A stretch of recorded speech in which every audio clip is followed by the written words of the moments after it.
Il y a eu une tentative de coup d'État en RDC. Les autorités militaires et de sécurité de la République démocratique du Congo ont déclaré dimanche dernier avoir contrecarré une tentative de coup d'État à Kinshasa, la capitale du pays. La garde présidentielle congolaise a installé des barrages routiers pour restreindre l'accès des véhicules et des piétons aux alentours du palais du peuple, le siège du président de la République démocratique du Congo. Dimanche matin avant l'aube, des individus armés et non identifiés ont pénétré dans ce secteur. Lors d'une intervention sur la télévision nationale congolaise, quelques heures après l'incident, le général de brigade Sylvain Ekenge, porte-parole des forces armées de la République démocratique du Congo, a évoqué une tentative de coup d'État donc. Ça veut dire que c'était avéré, les gars venaient vraiment pour renverser le pouvoir. Les forces armées de la RDC ont informé le public national et international qu'il y a eu une tentative de coup d'État qui a été rapidement neutralisée par les forces de défense et de sécurité. Toutefois, parce que ça ne s'arrête pas là, il a rapidement rassuré la population en affirmant que la situation a été maîtrisée et que les gens pouvaient continuer leurs activités comme si de rien n'était. Cette tentative a impliqué des étrangers et des Congolais. Ces étrangers congolais ont été mis hors d'état de nuire, leurs chefs y compris. Les forces armées de la République démocratique du Congo demandent à la population de vaquer librement et tranquillement à ses occupations. Les forces de défense et de sécurité ont la parfaite maîtrise de la situation. Qu'est-ce qui s'est passé? Selon des sources sécuritaires, l'attaque a débuté entre 3h et 4h du matin, d'abord en ciblant la résidence du vice-premier ministre chargé de l'économie, qui est également le candidat unique à la présidence de la Chambre basse du Parlement. Par la suite, des hommes vêtus d'uniformes militaires ont pris position au Palais des Nations, le bureau du président de la République situé au centre-ville, une zone censée être fortement sécurisée par la garde républicaine. Une source sécuritaire a confié aux médias que, je cite, « Je suis arrivé vers 5h du matin et j'ai vu 2 corps des forces de sécurité au sol ainsi que des douilles devant la résidence de Vital Kamerhe. » Selon le député Michel Moto, qui est l'un des proches de Vital Kamerhe, le candidat unique au poste de président du Parlement se porte donc bien et toute la famille se trouve dans la résidence à Gombe. Alors, qui a organisé tout ça? C'est un dénommé Christian Malanga qui est bien connu pour ses vidéos très critiques envers le régime du président Félix Tshisekedi depuis les États-Unis où il résidait avant de lancer cet assaut contre le bureau du président de la République congolais. Des images qui circulent sur les réseaux sociaux depuis ce matin montrent des douzaines d'hommes en uniforme militaire, armés de fusils AK-47, scandant donc Félix dégage, Tshisekedi out, etc., etc. Dieu nous a donné ce pays, on va se battre pour notre pays, même avec nos enfants, on va se battre, on est présentement au Palais de la Nation. Avec quelques dizaines d'hommes en treillis, il espère prendre le pouvoir au président congolais Félix Tshisekedi. On est fatigués, on en a marre, nous les militaires.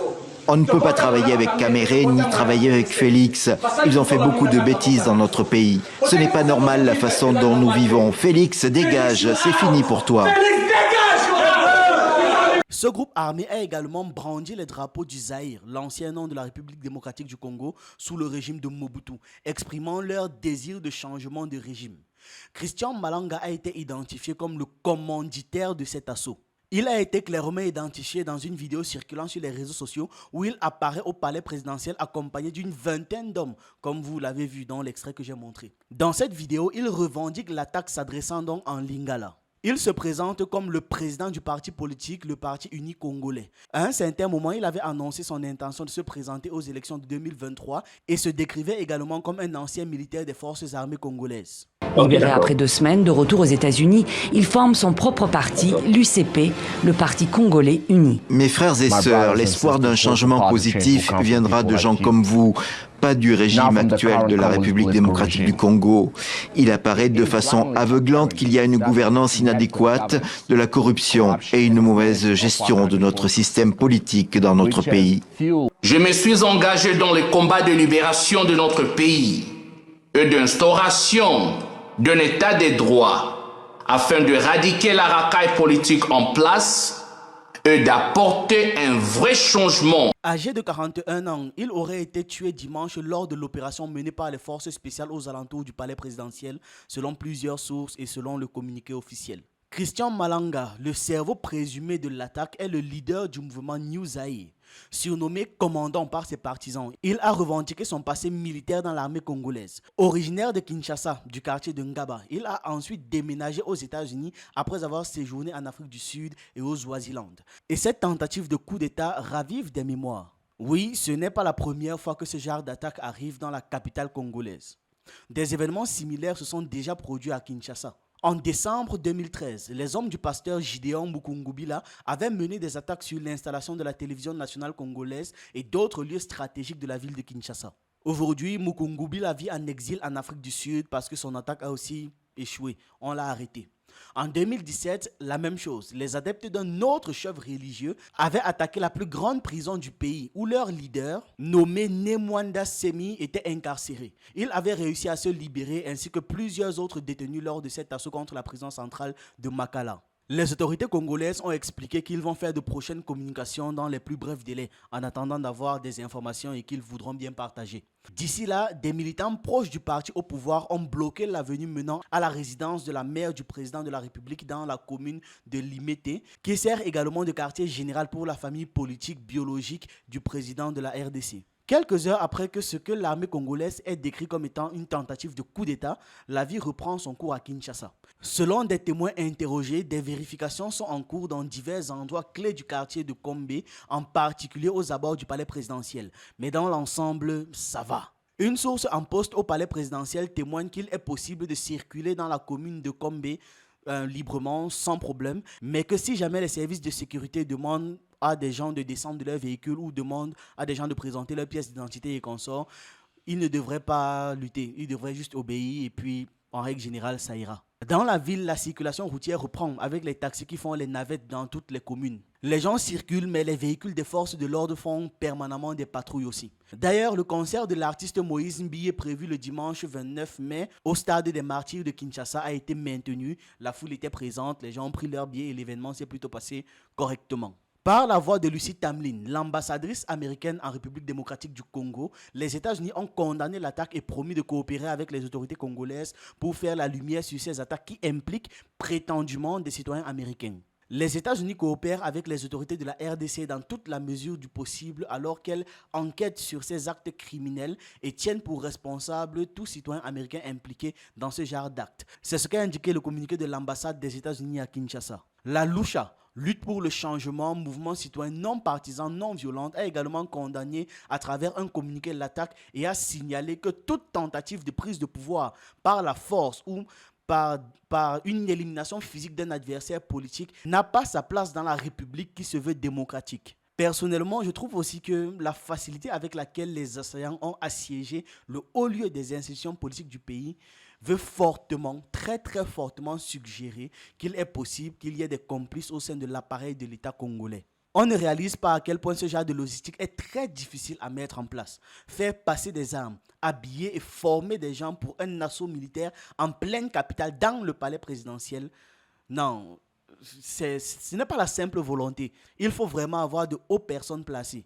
Ça voudrait donc dire qu'il y a de très hauts fonctionnaires qui sont impliqués et probablement avec l'appui de quelques milliardaires locaux. Je répète, ce genre de choses ne s'improvise pas. Ça ne se veut pas simplement. Ils sont arrivés très loin pour des gens qui n'ont pas de soutien. Vous en pensez quoi? En tout cas, moi, je trouve que ma théorie est logique. On va maintenant voir quelques actualités en Afrique. Kémy Séba et Nathalie Yamb ont été reçus par le chef d'État du Niger. Le 21 mai, il y a une réunion à laquelle ont assisté d'autres personnes du CNSP et Abdourahmane Amarou, qui est un homme politique et un panafricaniste. Kémy Séba et Nathalie Yamb ont encore une fois exprimé leur soutien total à la vision du CNSP et à la volonté du peuple nigérien de forger son propre chemin vers un avenir de dignité, de prospérité et de souveraineté, comme l'a noté l'organisation en question. Le président Tiani, pour sa part, a salué l'engagement de ces figures qui n'ont de cesse de porter haut et fort la voix de l'Afrique et de mobiliser les consciences pour la renaissance du continent.